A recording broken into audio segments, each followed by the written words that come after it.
San Antonio, the second largest city in Texas, in the southern United States. It's here that we find Bexar County Jail.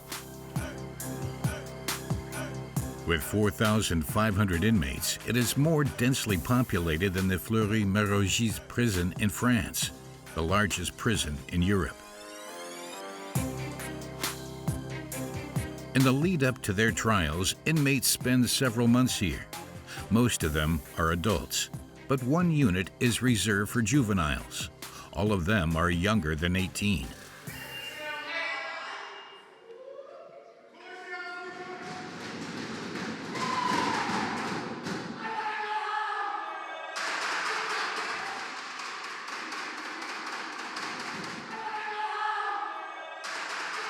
Hey, can you call Master Control, please? I had heard. Sergeant Stephanie Flores handles special operations for the sheriff. Before laying down the law in this jail, she worked in nightclubs.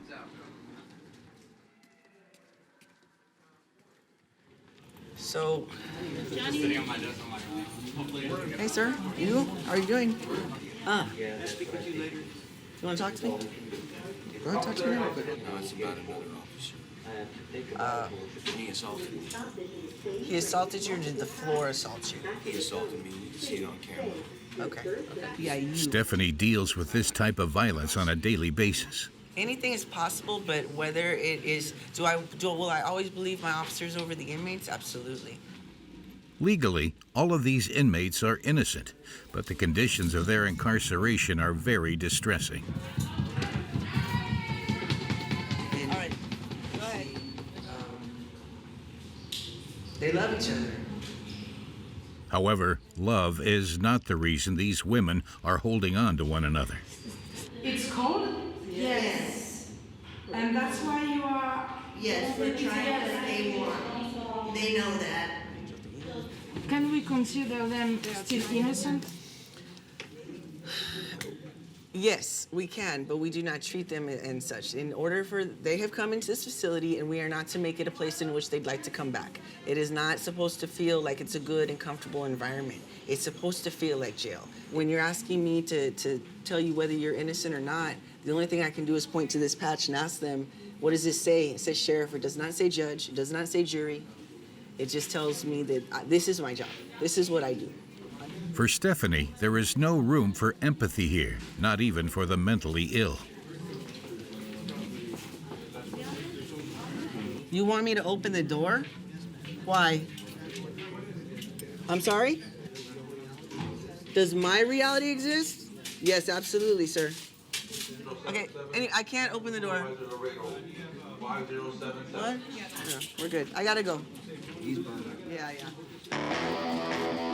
In the United States, the number of incarcerated juveniles is equal to the total number of prisoners in France. To combat this phenomenon, Stephanie has designed a shock program for high school students in the city. Huh? We're gonna line you up. There's 12 of you, right? Okay, so 6 will go on one side, 6 will go on the other. All females. For a few hours, they will step into the shoes of an inmate, and Stephanie won't hold anything back. I'm gonna tell you right now, I'm not kidding around with you. Stand up. Get on the wall. Stand up. On the wall. Put your hands behind your back. These kids haven't committed any crimes, so their first experience of prison life is brutal. Got really intense really fast. Once again, ladies, there's no talking. If y'all do want to talk... And this is just the beginning. After putting on the inmates' uniforms, their hands and feet are cuffed. Once you're in here, you are technically being treated as an inmate. Step behind here. Hold on. Stephanie immediately introduces them to the harsh conditions in the prison cells. So I want y'all to see, you see all them in there. Just by looking at this in here, guys, I mean, tell me, that's awful, right? You see them laying on the floor. That's what they do, they lay on the floor. Peeing on herself. It's just disgusting. If you don't like it, well, then don't come to jail. That's my policy. To make a lasting impression on these teenagers, Stephanie takes them here to the unit reserved for juveniles. The inmates are the same age as them.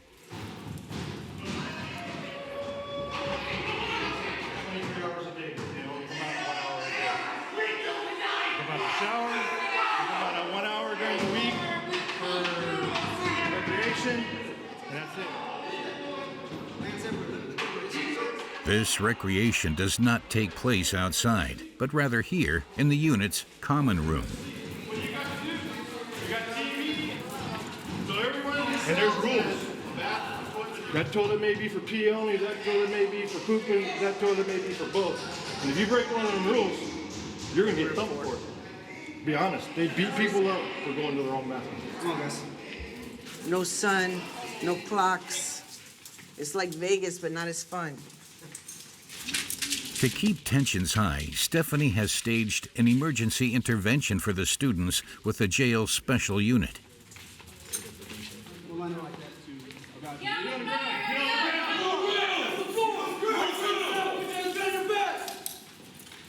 Hands on the front with the hands on your back. You're facing down, you're not looking up. Hands straight to the front. Hold on. Put them on side.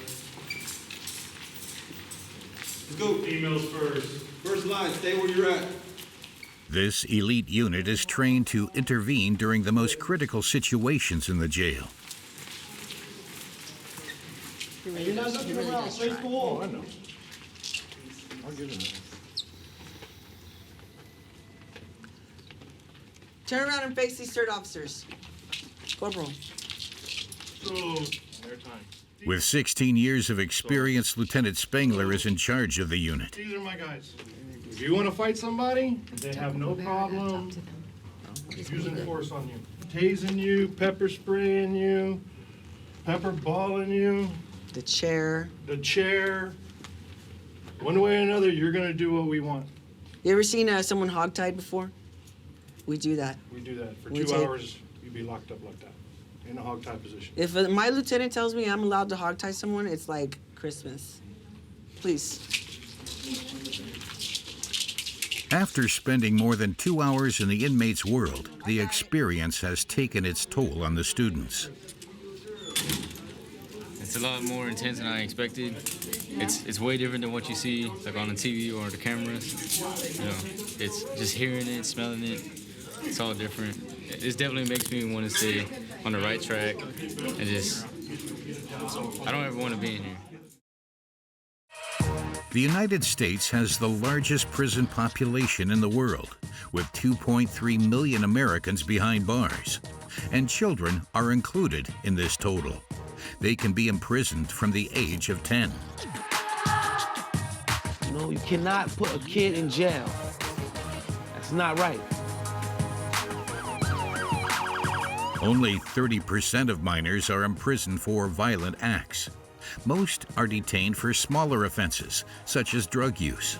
Any kind of substance, it's a usable amount. That's all you need to prosecute.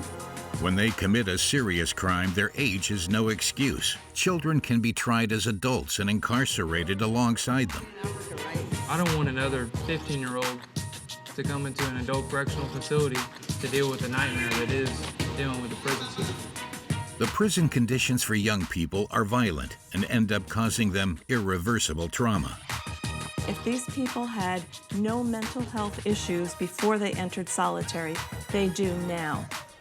They are placed in solitary confinement, isolated for months in cells without windows, where they are frequently starved and beaten. When they are released, many of them are unable to readapt to normal life.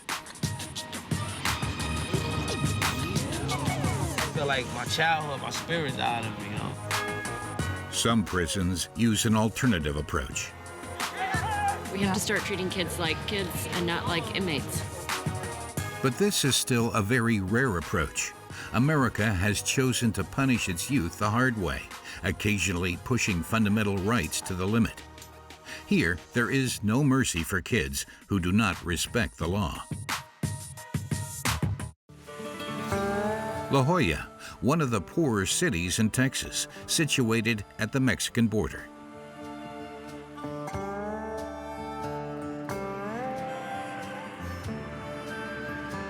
This state holds the record number of prisoners in the country, 218,000, which is 3 times the number in France. The reason so many children are included in this total is due to the amount of police officers present in schools. The 43 scholastic establishments within this education agency have chosen to invest in a police force that is exclusively dedicated to them. They have substantial resources at their disposal, assault rifles, and approximately 60 cameras in each school, from middle school to high school. Captain Perez is in charge of surveying the students' every move.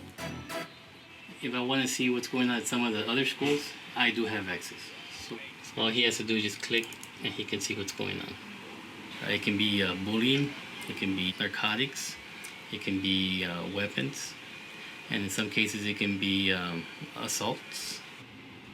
To ensure that all offenses are recorded, a system of paid informants has been put into place. We got different type of criminal mischiefs, thefts, if you report any thefts.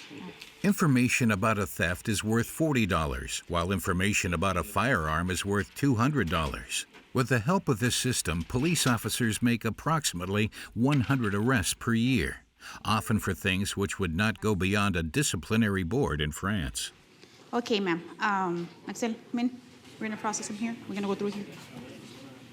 Tome asiento, miss, y ahorita estamos con usted. Okay?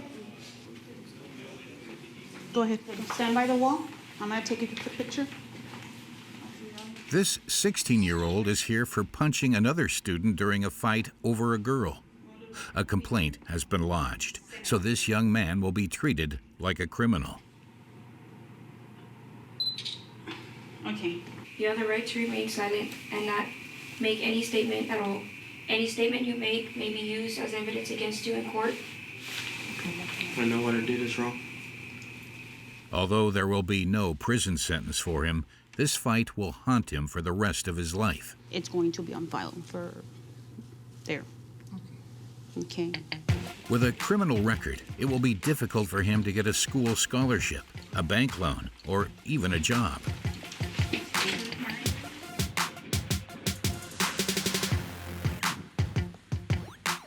It is impossible for these kids to fall through the cracks. The police watch them all day. In this high school, there are 6 police officers and 4 security officers. They patrol the building together and collaborate with the school staff. Among them is Fabian.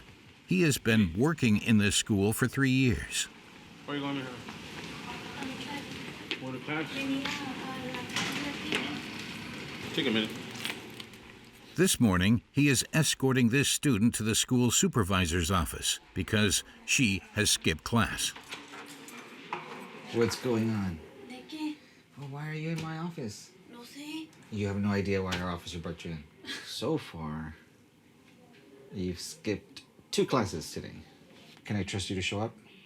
Yes? Yes? You can go back. As part of their day-to-day tasks, these police officers have a very similar job to a school monitor in France. They keep students moving in the corridors and make sure they go to class. Let's go, guys. Hurry up. Guys, hurry up, guys. Let's go.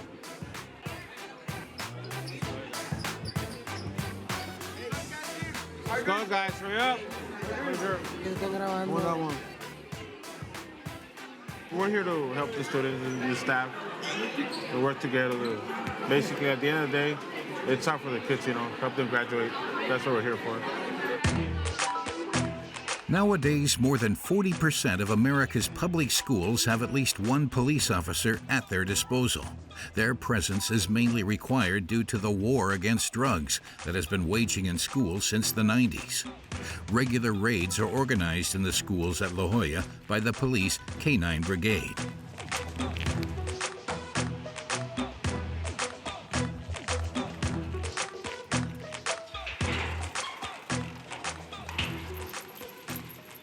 We do have a drug-free zone, which are the schools, and there is a zero tolerance at the schools also.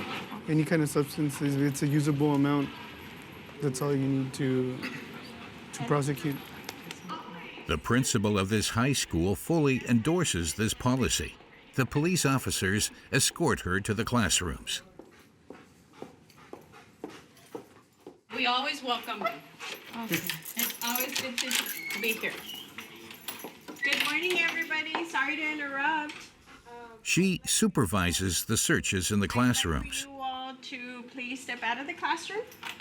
Take off your jackets. Leave your backpacks. This is completely normal for the students. That makes it more secure in school because of the drugs that they might take out. Taking precautions, it's good to take care of our community, so it's not scary.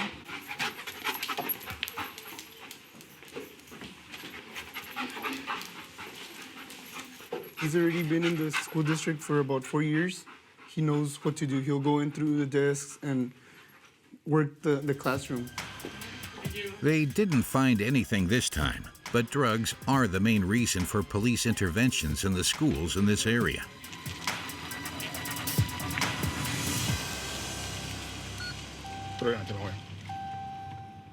I'll be going today from 5108 and route to East Academy, serve a warrant. Officer Jose Elizondo has to arrest a 17-year-old student found in possession of a small amount of cocaine at school. Hello, Ms. Sanchez. Hi. Yeah. Okay, I have a warrant. Can we go ahead and start picking up the student? He's here. Okay. Hello, sir. Hello. How you doing? Let me just, yeah. Nelly Torres. Okay. We have remember the case from September? What's the case from September? Yeah, My the watch? baggie. The baggie. The baggie. Okay. We had to send that out to get tested. Okay. Based on the testing, the results came back positive. It is coke.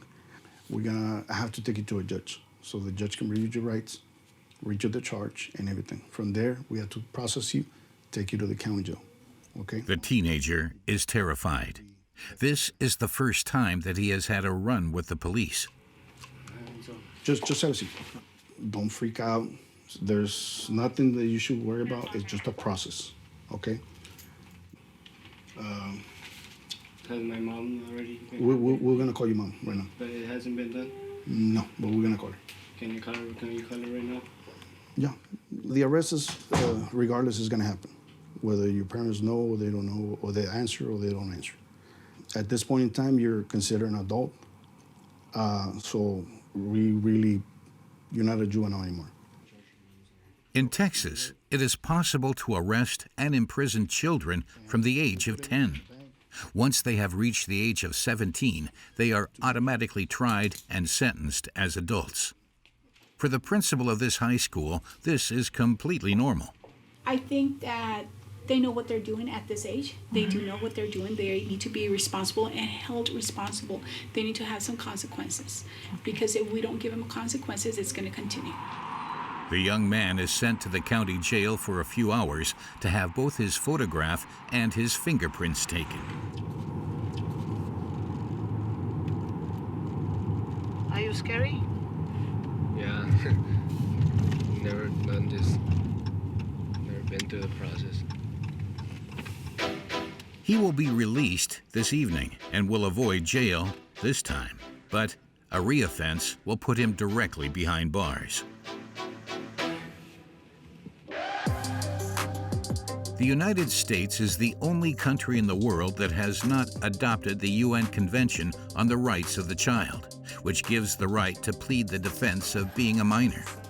When the charges are serious, adolescents can be tried, sentenced, and incarcerated alongside adults.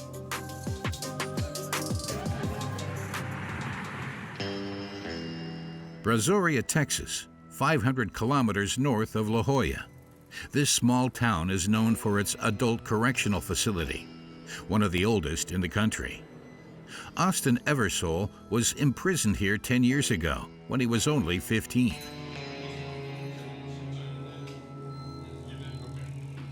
We have been given permission to talk to him for 1 hour under close supervision. Austin still has to spend 30 years in jail for murdering his father.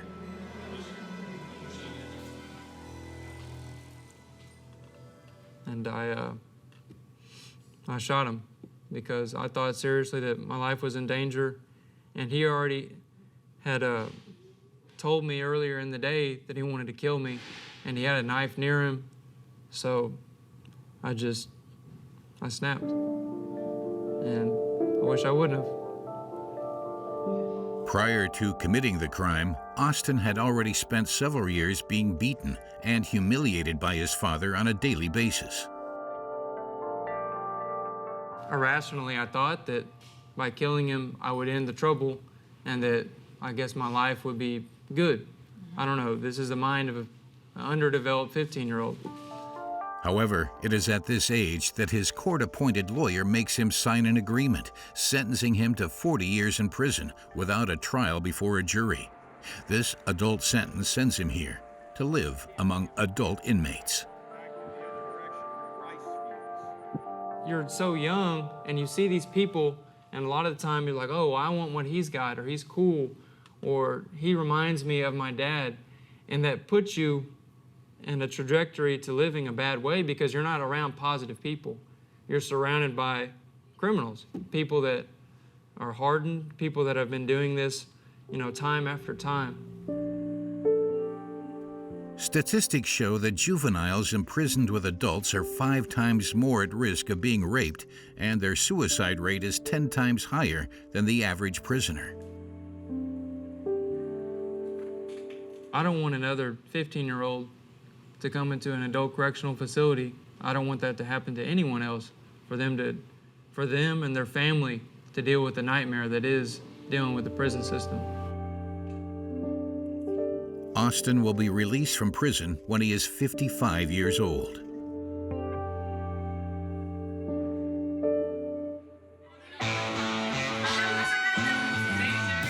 In Texas, this severity towards juveniles has yet to prove its worth.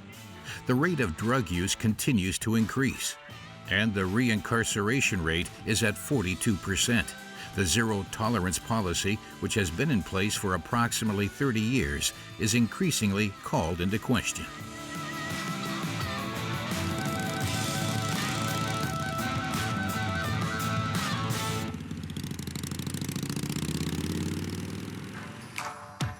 Next, we head to the state of Utah in the east of the U.S. Here, juvenile justice has recently been the subject of a major reform. The reform's main objectives are to lower the prison population and to invest everything they can into rehabilitation. At the foot of the Wasatch Mountain Range lies the town of Ogden, population 90,000. Here we can find the juvenile detention center known as Mill Creek. We have been given special authorization to spend a few days here. Pull you in! Mill Creek! Pull you in! Mill Creek! Mill Creek! Oh yeah! Mill Creek! Oh yeah! Mill Creek on 3! 1, 2, 3! Mill Creek! Yeah, guys. Whoa! Behind these fences, there are approximately 60 teenagers aged between 12 and 20. They have been detained for serious crimes, such as murder, robbery, and drug trafficking. Today, they are playing a game of American football against a team from another prison. This type of encounter is only possible in this part of the country.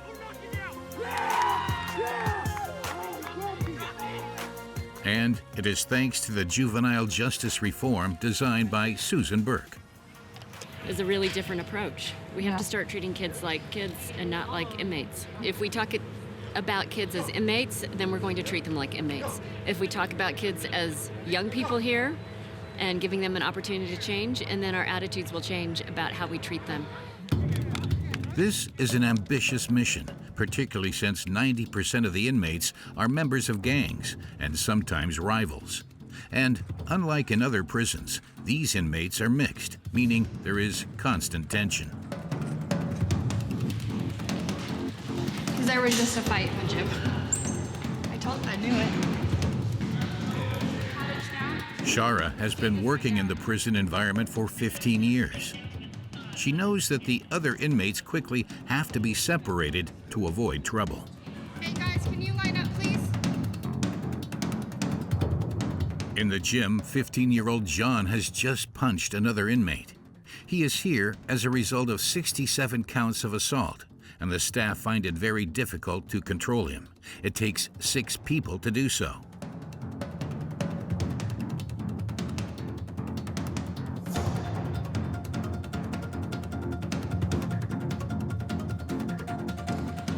Shara is accustomed to these kinds of situations, but this guard neither wears a uniform nor carries a weapon. She sees herself more as an educator. Ricky? That wasn't gang related. Rick? Doing this? Nah, I don't want to see it. I don't want to see it. I don't want to see it. Shake my hand like that, sir. This is a handshake. We go like this, though. We go like this, then like... She looks after approximately 15 teenagers in this unit. What is the term that you're using? A resident. It's a secure facility for kids. Secure, I will not say prison. Among these kids is 17-year-old Jose. He is a member of a gang. He was sent here a week ago for kidnapping and violent robbery. They wanted me to do adult time. And if I would have stayed an adult, I would have did 15 years to life. So I fought the charge, telling them to take me juvenile. So we went to agreement. In this agreement, there is a condition which hangs heavy over Jose's head. If he gets into a fight with another inmate, he risks getting a life sentence in an adult correctional facility. That's good. But your mom's worried about that. I'm not sure you want me to go. Here, altercations between rival gang members are common. Hey, you know me, Salt Lake City on the map. Fuck scraps. You know what? Stop. Stop. Shara intervenes to stop the situation from getting out of control for Jose. He just disrespected his gang, and so he walked away. So they don't fight. I know. So that's my room. Jose has a few rituals that help to calm him down. This right here, this is just like weekly goals. My goals are learn rules, find someone to trust, and staff-wise, find someone to trust, and respect everybody. I always respect everybody, so I've been doing good. Orientation. Since he only just arrived, Jose is monitored 24/7 by this camera. Get your first hearing and see if I'm not suicidal or stuff. It's kind of weird, because it's right there, and they could probably be watching you. In his cell, everything is secure. These aren't glass, these are metal. But if it was glass, it would break, and so you're hurting yourself, and they don't want you to hurt yourself. Yeah, that's small. So you can't make knives out of them. As in all prisons, violence is a constant factor. We about right here. All day, all right? Come to Utah, this is what you're gonna get. Most of the inmates join gangs at a very young age. Jose joined the Sereños when he was 13, and he didn't really have a choice in the matter. All my family's in it. All your family? Yeah, my whole family. Sell drugs, do missions, bus missions. Missions is what I'm in here for. Aggravated kidnapping, robbery. Did you have to do that? Yes, you get jumped 3 minutes straight. Like me, I actually got jumped one time by a whole bunch of my gang members because I told them that I was gonna calm down. I was gonna still bang. I got my ribs broke, my collarbone was broke, my jaw was wired shut. I had a couple of teeth knocked out. I had brain bleed in my head. My kneecap busted with a baseball bat. You can't run away from it. Can't run away from it. I mean, when I get back out, it's gonna be the same thing. You know what I mean? You have to do the same I'm gonna try to be smarter and not get caught up. You would have to go back into your game? Yeah, kind of have to. You have to? You have to survive. And do you want to? Honestly, no. I'd rather be with my family. These teenagers find themselves in an inescapable situation. Kevin, are you gonna get a green on? To help them get by, the administration team focuses on education. 1, 2, 3, 4, 5, 6. Like all American teenagers, these inmates go to class every day. The classes are held inside the detention center. Right side, guys. For Jose's unit, the morning begins with a biology lesson. Today's topic is DNA.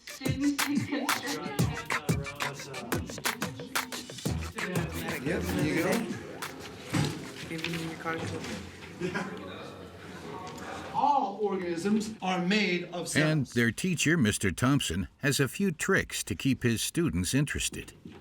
So, your whole body is made of cells, okay? This is also why when they go to a crime scene and they want to collect DNA, all they have to do is look for cells that have fallen off the body of the culprit or the killer. Do me a favor. Now, it is time for some practical exercises with toothpicks and glass slides. In prison, these utensils can be turned into weapons. Where does this go? Trash. Okay, it goes in the trash. Throw them away. Don't try to steal them or take them, okay? Make sure it gets in the trash, all right? You know, so whenever we use equipment, whether it's glass or metal or even a toothpick, you want to make sure you get everything back, you know, in your possession so the kids don't take anything with them. The teacher is assisted by Shara, who has a very sharp eye. I'm just constantly watching them at all times. I actually check, and they lift up their shirts a little bit to see if they have anything hiding in their pants. I check to make sure they don't have any pins on them. So 1, 2, 3, 4, 5. Right. I got 6. I got 1. Don't you start. To encourage good behavior, a point system is used. This allows them to obtain certain benefits by getting more time to play outside, or the chance to participate in some of Marty's classes, a therapist with a unique approach.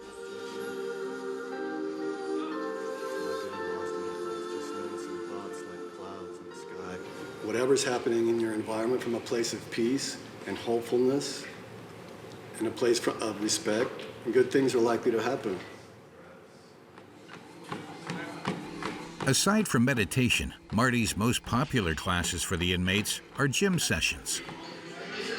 A little deeper. I got you.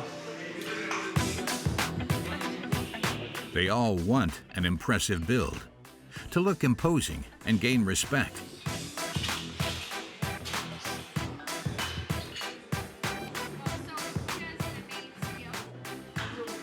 This is especially true for Chris, the youngest among them. He just turned 14. He is often teased. He's a cutie. Because it's young? Yeah. It's like an innocent little kid. For him, getting toned is practically a means of survival. Watch out my chest. You want to be strong? Yeah. Why? Strong. Beat people up. This is not the therapist's goal. He wants to teach them self-control. Most of them have histories of abuse and neglect in childhood, abuse, neglect, abandonment, which leads to kind of like problems in behavior. The practice is helping the kids learn that they can use their bodies as a way of kind of managing emotions and finding mental well-being. Thanks, Marty.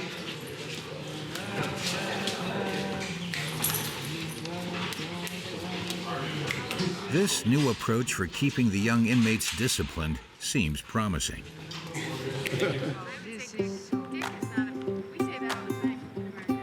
The reoffending rate in Utah has started to decrease, but it remains to be seen whether this concept will spread to other states, since for the last few years, the United Nations has been denouncing the torture practices prevalent in American jails.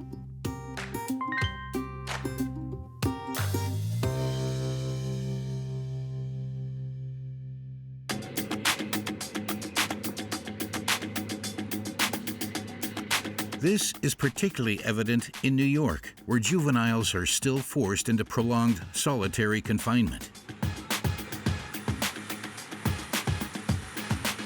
Big Apple with its internationally famous symbol, the Statue of Liberty. It is hard to imagine that the second largest and most severe prison in the United States is so close by, Rikers Island. Rikers Island has around 17,000 inmates, including juveniles awaiting their sentences. It is behind these walls that the life of 16-year-old Khalief Browder turned upside down in 2010. His story shocked the country. Wrongly accused of stealing a backpack, he spends 1,000 days at Rikers, waiting for the court ruling that will finally prove him innocent. Throughout his stay, he is assaulted by his fellow inmates.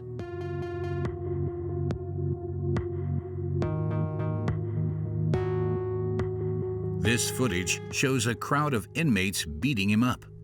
His mistake? Refusing to join a gang, like most of the other inmates. So they assault him. Some guards try to protect him, while others beat him for no reason.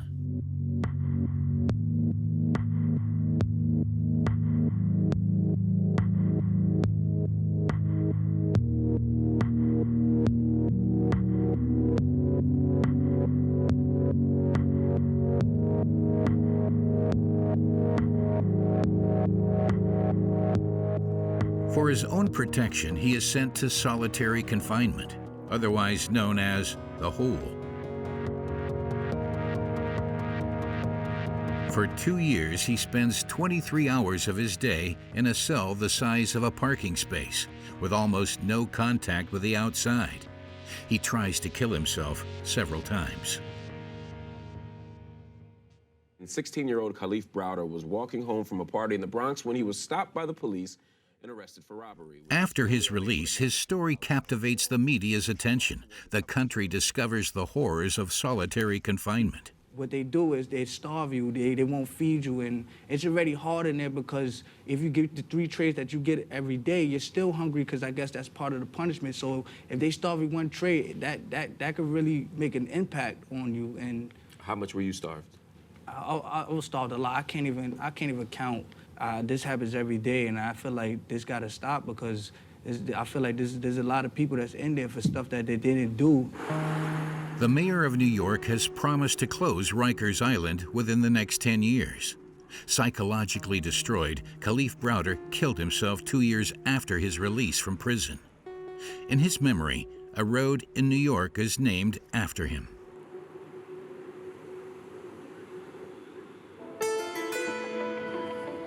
We were able to talk to a woman who worked at the heart of the system, in the unit where Rikers Island's 500 solitary confinement cells are located.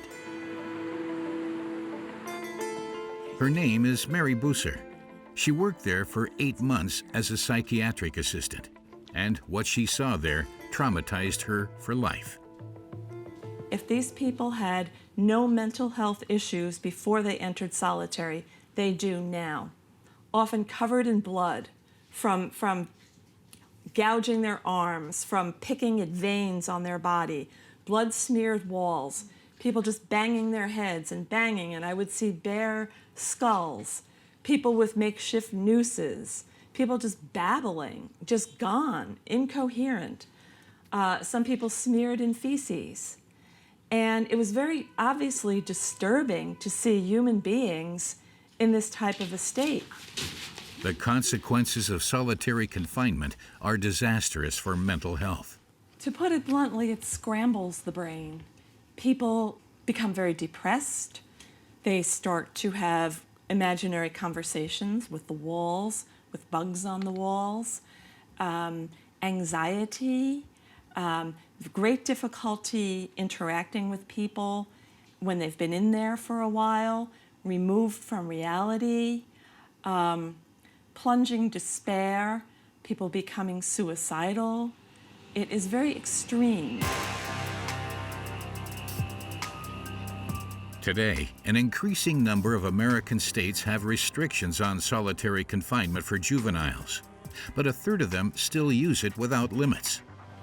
For the young people who survive this hell, returning to normal life is almost impossible. North of Central Park lies the district of Harlem. A large part of the population is black.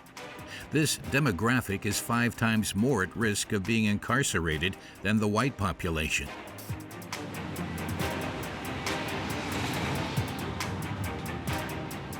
Reginald and his cousin were born here.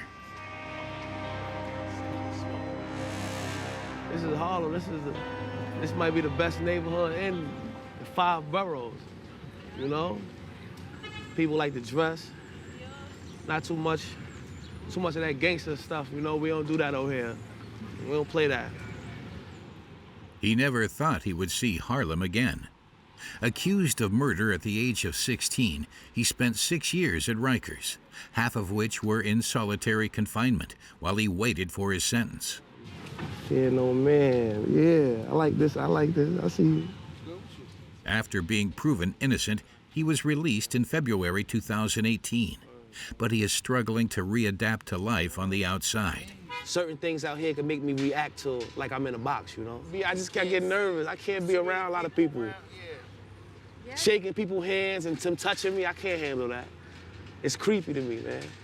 You know, the social life, man, because the box has put me in there like, I've been so used to being alone. Reginald knows everyone in this neighborhood. Many of his friends have also spent time in the box, the nickname given to the isolation cell. I'm 30. He been in his adolescent before, too. Yeah, I've been there since I was 18. He was there before me. Out of 10 years, I was in the box for 4 years. Too, growing up in the box. You know? You gotta be mentally strong.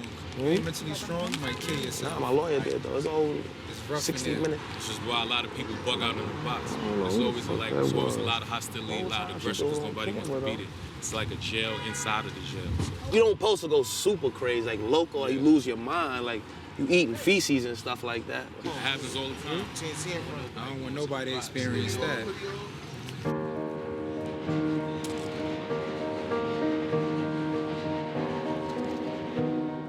All those years spent in prison have scarred Reginald for life. He has suffered both emotionally and physically, which is evident from this scar on his face. It was the result of a fight with another inmate. Come here all the time.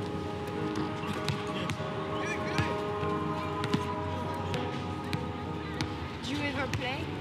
Nah, I used to play when I was young. Well, I don't play no more because like I got pain in my legs and stuff from being stagnant, from not moving, so being in a you know, not getting exercise.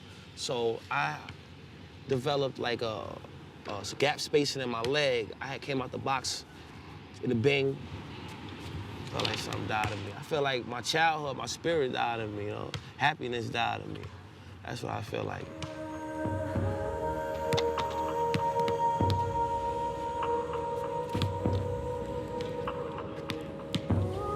Today, Reginald is unemployed. As with his physical disabilities, it is very hard for him to find a job. While he searches for work, he lives here with his cousin in their family apartment.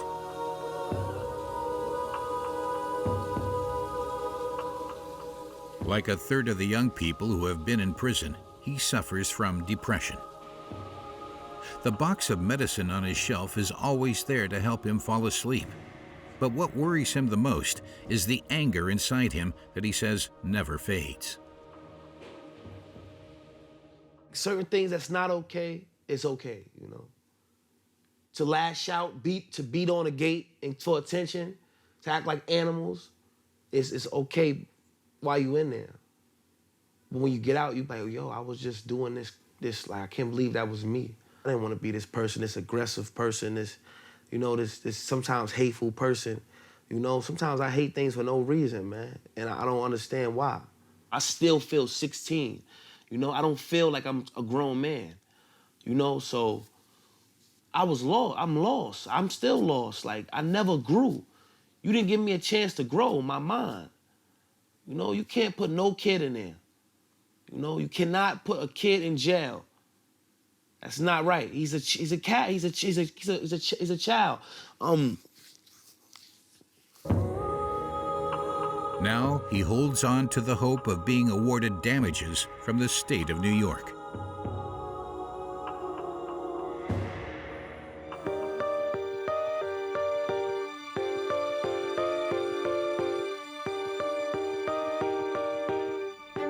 Back to Utah, the state which has reformed its judiciary system in order to lower the number of incarcerated children. A new program has just been introduced in this brand new building, attached to the Juvenile Detention Center. Kids in crisis are sent here to avoid jail. This form of preventative detention can be elected by parents, the police, or the social services. 13-year-old Mike arrives with his family. He immediately bursts into tears. He did not know about his placement here.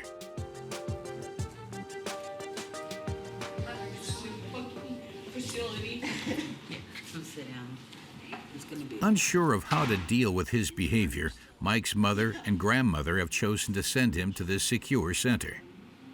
He's getting out of control. He's starting to set fires. He's real aggressive. He's very angry. Tries to steal my cigarettes, and he smokes in the house, and he puts them out on his mattress, and we don't want him to end up in prison and further when he gets to be an adult, because that's the direction he's heading in. Mike will stay here for the maximum duration of 30 days.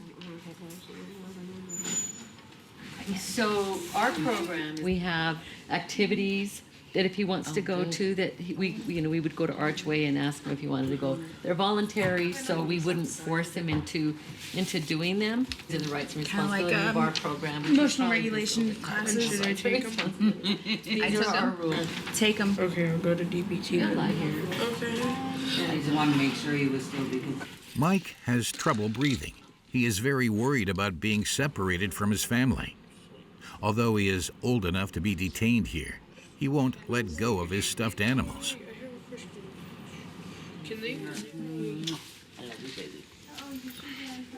Mike has to take a personality test to determine his follow-up care on site. Have you done anything you wish you hadn't when you were drunk or high? Yeah. Have you felt like killing yourself? And I answered yes. Okay, what about mood swings? Definitely. Okay, and depression? Definitely. Okay, breathing problems? Does it count if when I get angry I go like No, because I think we Okay. covered that in the Okay. You have 2 stuffed animals. Mike struggles with addiction and psychological problems, but he completely understands what is going on. It's mainly to help them understand whether or not I'm safe to be here or if I have to go to a more serious facility. Can you grab your bag? Yep. Let me open that. Oh, yep. He has already spent a few days in this facility, so he knows his way around.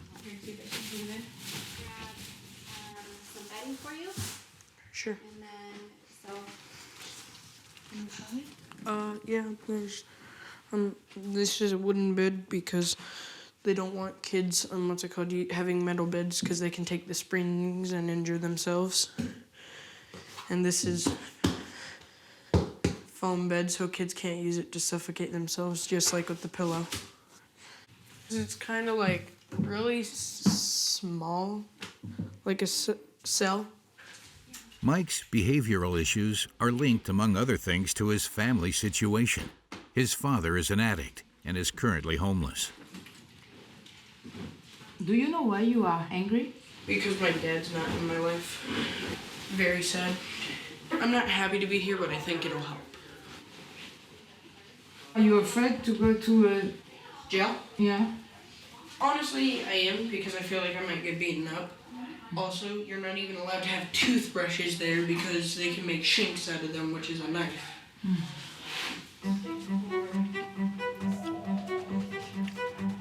These adolescents are here for problems linked to drugs, abuse, or violence.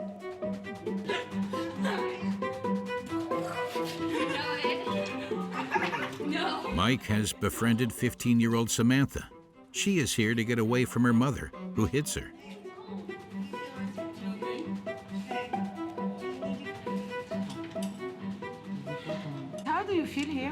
What? Safe. Yes. It's true. I feel safe. What are you laughing at? I feel like I'm caged. Well, yeah, but it's a good kind. This is not a good kind of cage. Oh? Good point. Mike has difficulties with other kids his age. What? Sean, you don't have friends outside? No, because I'm a bad kid. You really think so? Yeah, nobody wants to hang around somebody that smokes. Does drugs and stuff.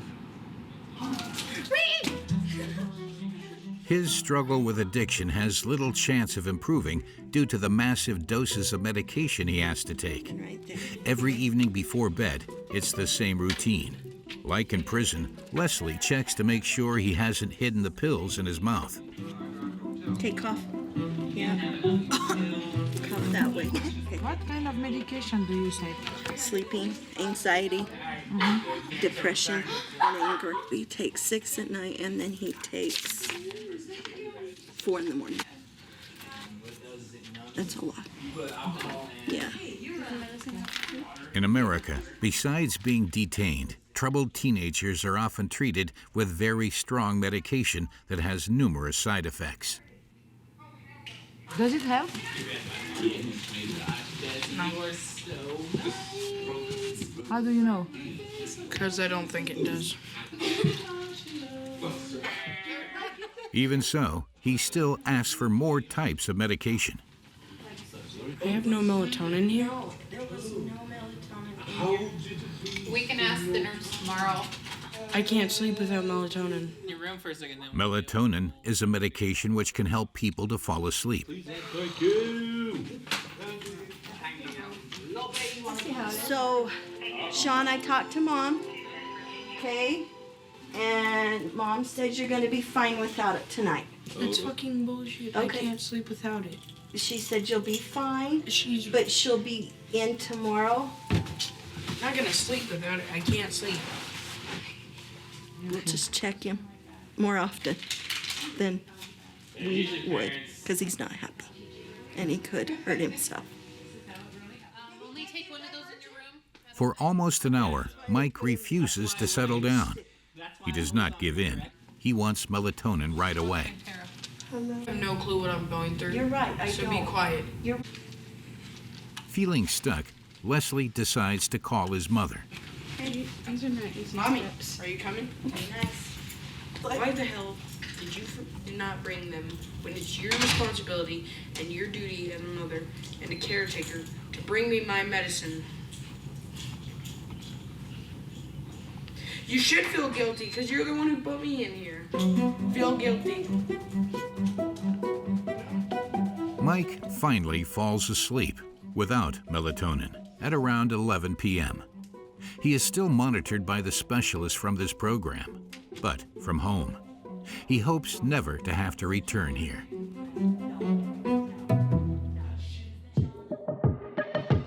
Cut off from their families and disrupted in their schooling, incarcerated adolescents are exposed to violence and trauma that jeopardize their development and scar them for life. They return to society lost and stigmatized, often with no other prospect than that of falling back into crime.